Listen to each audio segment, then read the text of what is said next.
let me clear the procedure for these little questionnaires that we give you. You are supposed to write something, not just a blank paper.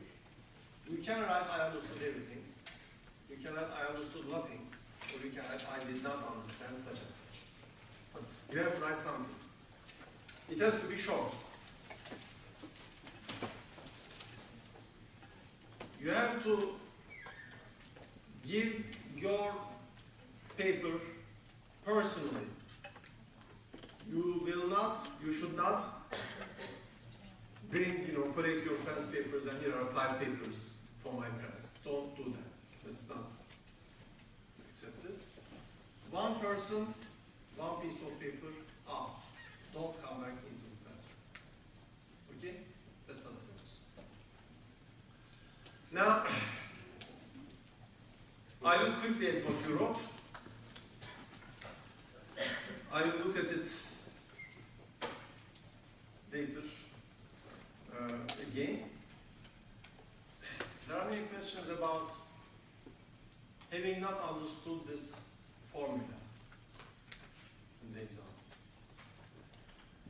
What does understand mean? If you mean this is not familiar, I had not seen this formula before, of course, you are seeing it for the first time. So in that sense, understand doesn't mean it's not familiar. Understand means what is it talking about. If you mean why, how did Einstein get this formula? What's the argument? How convince me that this formula is right? I'm not doing that now. I'm just giving it as an example. Later on, if we have time or if you take a more detailed lecture in relativity, you will learn now. Okay? So, understand sometimes means a deeper understanding. Why exactly does this formula hold? At this moment, I'm not doing that. I don't require where it comes from. Okay? Then, the remaining meaning of understanding, what exactly does it say? Okay, it says, to find the value of velocity, take the two velocities, add them, then divide them by this correction factor, 1 plus v1 times v2 over c squared. That is what you are supposed to do. Okay. So that's the basic level of understanding. This is what it says. Okay?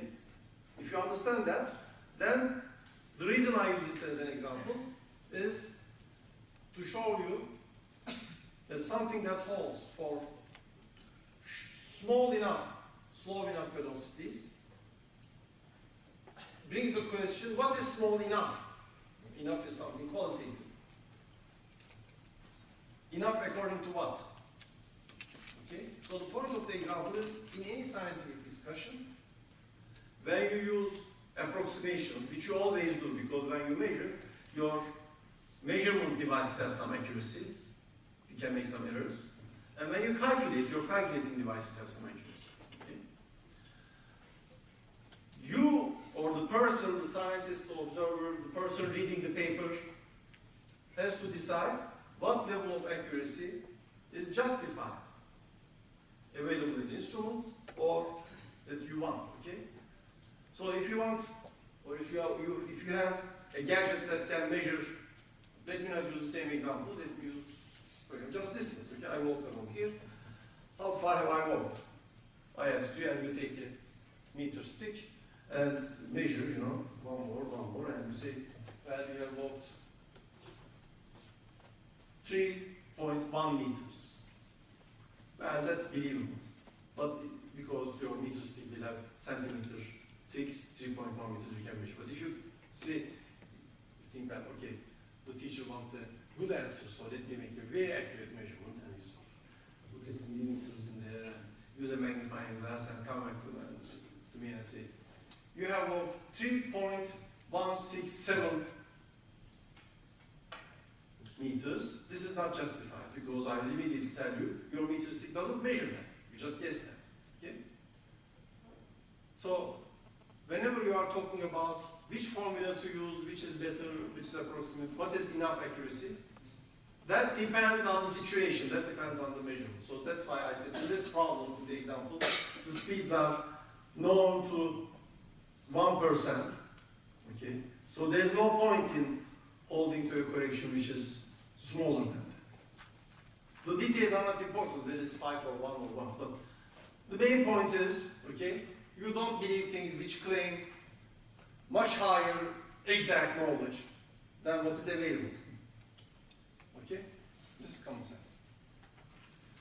I'll come back to this.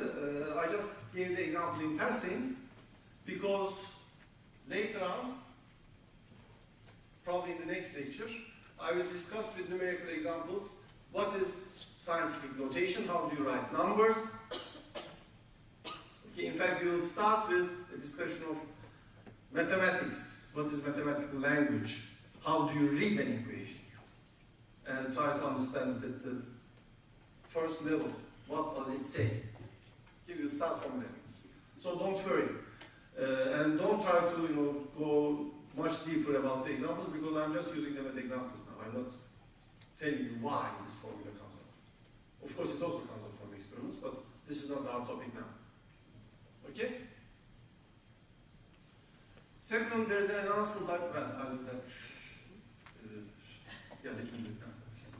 There's an announcement I forgot to make. I also put it on SuCourse.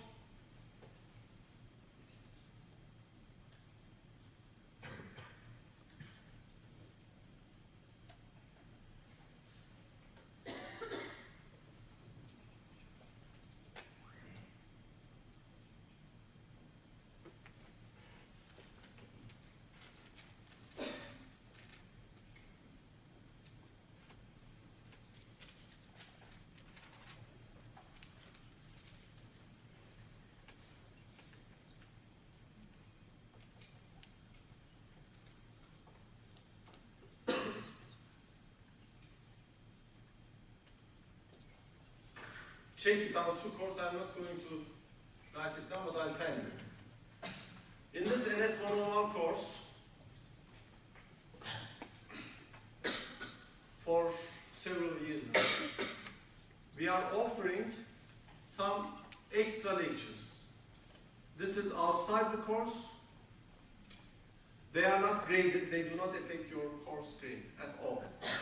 What is the reason for that? There are certain topics which we don't have time in the NS101 course. We already too much stuff. So we don't cover them in class. But we know that some of you are curious about these topics. One of them, for example, is relativity. It is not very difficult at the beginning level, but we just don't have time. So we have the following possibility, and this is up to you, not all of you, but if there are enough people interested, I make an announcement to ask you as a class who is interested in following a series of maybe 8 extra lectures, 1-hour lectures. If there are enough people, we will do it. How? Well, not just me, but other faculty members who are physicists or other scientists. Each lecture will be given by somebody else, some different person. It will be introductory, and the topics will be relativity, something about entropy, which we won't cover extensively in class, a bit more about quantum mechanics, about thermodynamics, okay? Various science topics, and you will not get any, it will not affect your grade at all because it's completely voluntary, not everybody may be interested. If there are not enough interested people, we just won't do it. Usually there are enough interested people. Then what do they get out of this other than learning these extra topics? We give them an extra 1 or 2 homework problems for each lecture. If they do these problems, if they do more than 70% of the homework and get reasonable, like 50–60% grade of the homework, so they follow the lectures, they show us that they follow the lectures. At the end of the course, in the next semester, we have a little celebration and we give them, everybody, a certificate. And if these people want to use it later on, they want to become scientists, they want a reference letter from me about their first course and so on. But they can also show that they have done this extra work and research. Okay. So it's an honorary thing, but basically it's voluntary completely. The details I put as a written message, you will all get it. And if you are interested, we'll tell you who to reply to. You'll send an email to course coordinator. We'll know if you have enough people, then we'll organize the schedule. Okay? So follow it from there. In a few days, it will be there. All right. Now,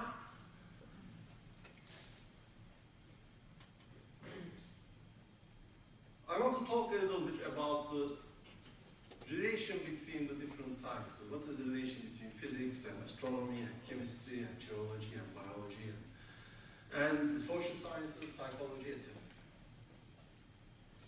When you start to work on a scientific problem, of course you don't understand it. You are asking questions, trying to see how it works.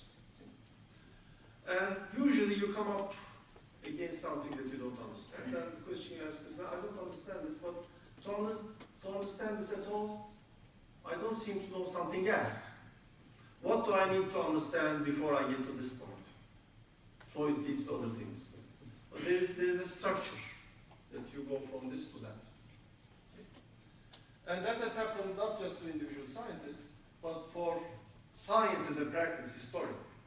To cope with certain problems, scientists have had to solve other problems. And it happens in daily life of a scientist, and it happens in science all the time, that areas of science are very specialized, especially now there's more and more ongoing specialization, but there are also more important interdisciplinary fields, and in any science there are connections to other